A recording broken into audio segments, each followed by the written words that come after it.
Hello everyone, emmy-lou here. Today we're going to create a PIET Mondrian piece. So it's going to be influenced by the greatest artist of the 20th century, but it's going to be my own kind of take on it. So all you're going to need is a piece of paper that's landscape, and we're going to need a pencil. You can use a felt tip after you've done the pencil, but do the pencil first. What might be nice is if you turn your work over and on the back you could write PIET Mondrian. I'll write it down actually. I'm just going to write it down. So it's PIET, like that. It's a really cool name actually. Reminds me of that it's raining, but it's not, because it's not even like that. So then he was a Dutch painter, just write that. And he was born 1872 and died 1944. So if you're really good at maths, you can work out how old he died, how old he was when he died. Unfortunately, I'm not very good at maths, so I can't quite work that out on the spot. But he was a Dutch painter and the greatest artist of the 20th century, he's described as. So he was known for doing, as well as like general paintings that he used to do, he was known for doing, they're really cool. They're like almost, I'm going to simplify it and just call them colourful squares, which is very simple, but that's what we're going to create for our background. So what I'm going to do is first, I want to just create the actual outline of the image. So this could be any silhouette. You could literally do a face, a cat, a swan, a mouse, a tree. You could do anything you like. So I'm going to start off with a teacup. I like teacups. I actually collect teacups. So we're just going to do an oval. Can you see where I've done it? It's not too, well, it's in the middle almost. And then going to go down. So you just want a shape that looks a bit like a cup, basically. Two little bitty bits there. And then out. And then just join it up. I'm keeping it way simple. If you've won a medal in, I don't know, swimming or music, maybe you could draw your own medal. That would be kind of cool. Then we want a handle. I'm just going to do any handle that I quite like. I quite like making it chunky there because that's where it fixes to the actual cup.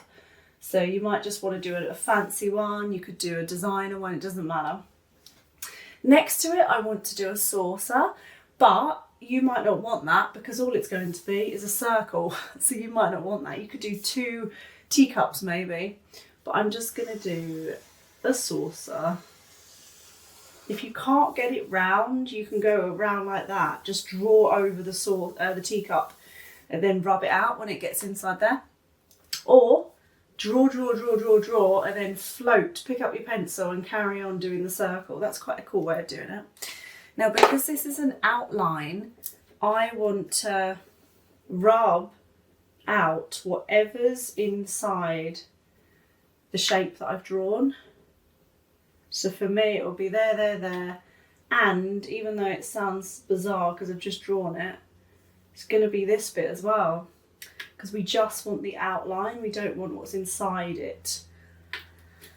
Now the fun begins, unless you're having fun already, I'm sure. Right, we want to do, all it is think of it as squares and rectangles. It's going to be different colours. Normally it's primary colours and there's a lot of usage of black.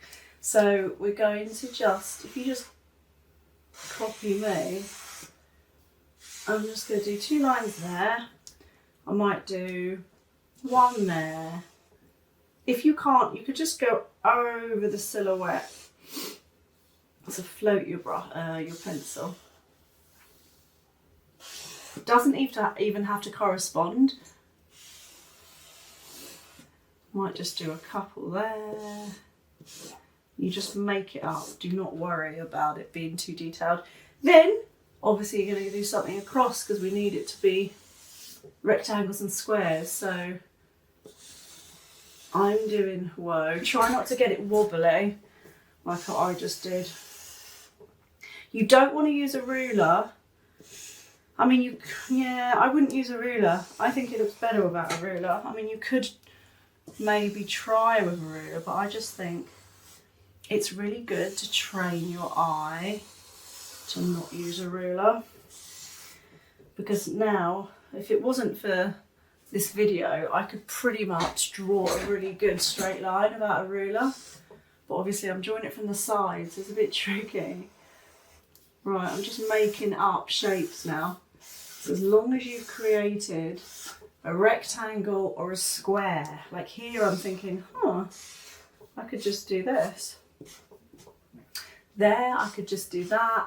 So it's almost as though you've done a doodle and you're just doing extra things. Like, I quite like that. I'm just gonna go maybe like that. And that is literally it.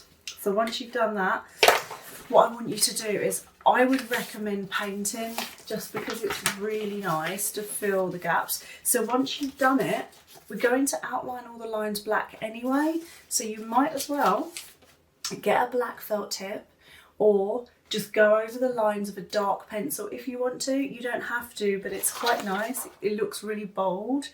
So what we want to do is, I'm going to get some yellow paint. Yellow paint is coming out. It takes quite a while. So the colours we want are yellow. We're going to leave some of it white. Oh, hey. It's not coming out, guys, because it's dry. It's dried up. Well, it came out, and it came out all over my trousers, so hang on. Right, there's yellow paint all over my trousers, but I've managed to wash some of it off. Right, we're going to do yellow first. The reason why I'm doing yellow first is, it's a bit dirty, the water. You want clean water when you do the yellow. And the reason why we're doing yellow first is because we don't want the water to get really, really dirty. Much like probably what mine looks like now. So go around it and fill inside, because if you try and do this, it's so easy to get out of the lines and get messy. So pick, I don't know, you could pick probably, I'm going to say 10 shapes that I'm going to do yellow. And because it's black, the lines, like the outline, it's so much easier to fill in. So I don't have to do 10, but it's just in my mind, I'm thinking I'll do 10, just so you can see what it's going to look like.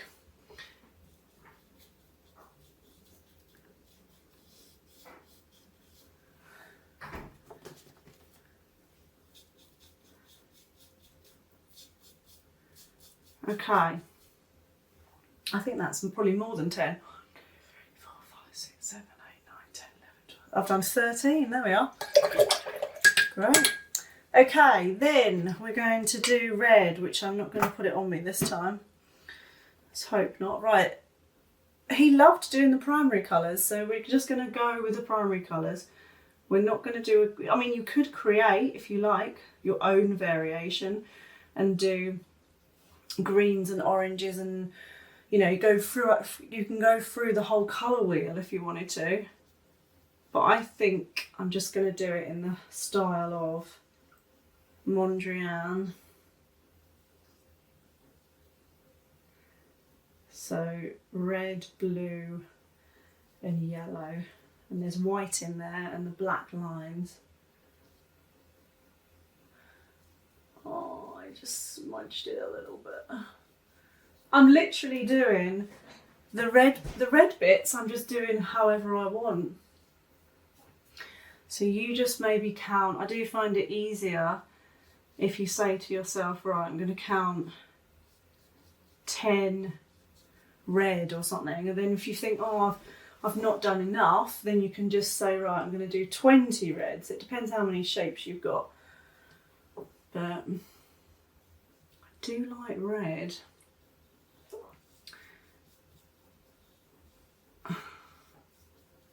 Just for the sake of doing it quickly, I'm not necessarily going around the edges, but if you want yours neat, then you do need to do that really. Right. You could do a sunflower, not a sunflower, you know, a flower pot. I did it as a project once, looked amazing. It was the whole design on a pot, you know, for your garden. A flower pot. It was awesome. I painted the pot white to begin with, and then I drew over it when it was dry, and then ended up putting all of the lines and the colours. It looked really good. So the next colour we need is blue.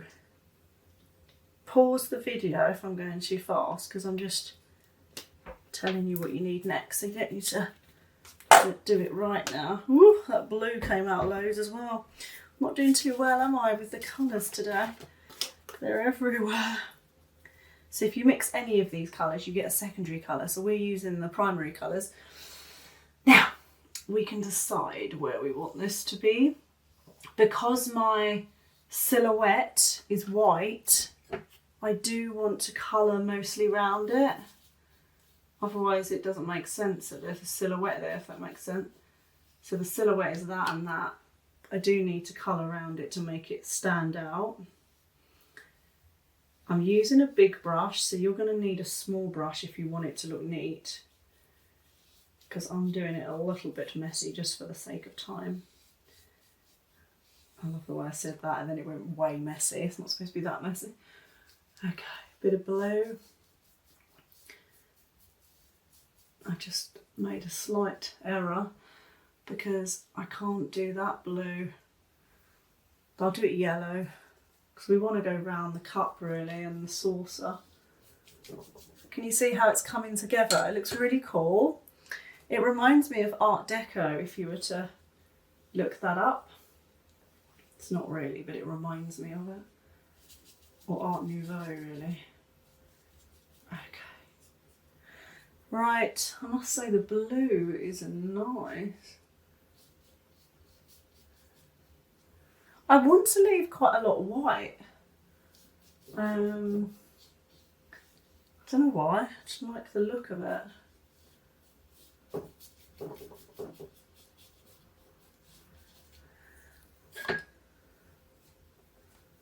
Let's do that blue. Blue for you. Bit of blue there. I think I'm definitely doing more blue than anything else. But you know why? Because blue is awesome. That's touched that, but if I'm honest, I don't think it matters too much. I think we know what my favourite colour is, don't we? It certainly isn't yellow because I've put more blue than ever. Okay, where else do you think I put it? I think I need it there. It's interesting because if you stand back from your artwork and just take a bit of time to look at it, you'll see what's missing because it's all down to you and how you create it. No one else can really tell you what to do when it comes to these types of pictures because, you know, you can copy me, but then when you're doing your picture you can think, doesn't feel right, I don't want to add that or whatever. It's up to you. Right, I'm going to get yellow again, but I've got to rinse my brush out really well, otherwise it's going to turn to green because you've got blue on your brush. So you want it to be really yellow. I'm a bit scared of the yellow now, it's gone all over me. So when you do add more yellow or more other colours, make sure you rinse your brush like I said, but also make sure it's dry, the other colours. Because if I touch the blue now, I may end up, yeah look, I've made a tiny bit of green there, I've got to be a bit careful. I might do that yellow.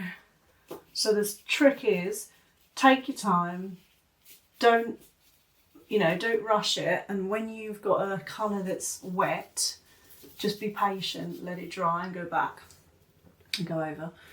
because you could easily make an orange or a green by accident, which in some ways might be quite fun, but for this particular project, I kind of want to keep it yellow. And oh man, I've just touched the red. As I tell you not what to do, I literally do it by accident. Right, I'm going to just get some blue. So what can you see? That when you look around my silhouette, everything's covered. That means it will make the silhouette stand out, so it will make the outline stand out. I personally think that's it for me. I quite like that. You could obviously incorporate more. You could maybe not leave any white and just have these as the white. That might be quite cool actually. But when it's dry, you can either go over with a black felt tip or a black pencil, or if you're feeling really confident, I'm going to give it a go, you can go over with, I'd say, a poster paint, because it's more watery, with black. So it's a small brush, pointy tip, and it's black. Whoa. Oh, you could use acrylic, of course, acrylic paint, but you've got to make it a bit watery because it's quite thick and you can't draw with it because it's got to be like ink. Now, I'm not going to be majorly neat, am I? Let's be honest. So this is excellent for your handwriting skills because it helps you become neater when you write. It sounds odd, doesn't it? But it's true. It really improves your handwriting skills. It's like the coordination of your eye and your brain. Also, it's quite relaxing. Especially if you're doing it to music, like classical music or something. Woo! Looks kind of cool with the black, doesn't it? There's quite a bit to do.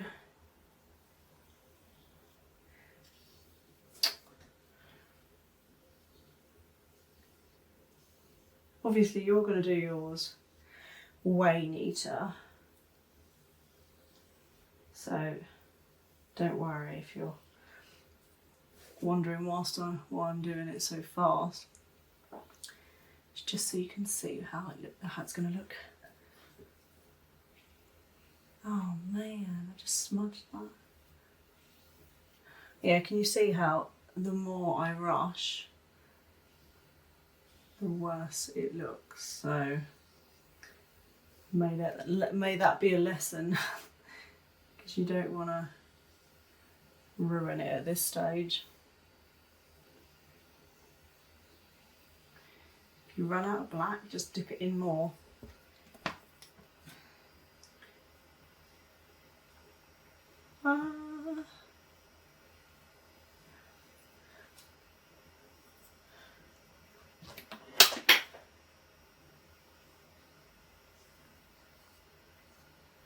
So all you're doing is you're going over your lines.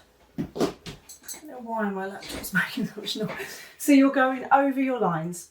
That's all you're doing. So you've already drawn those lines in pencil.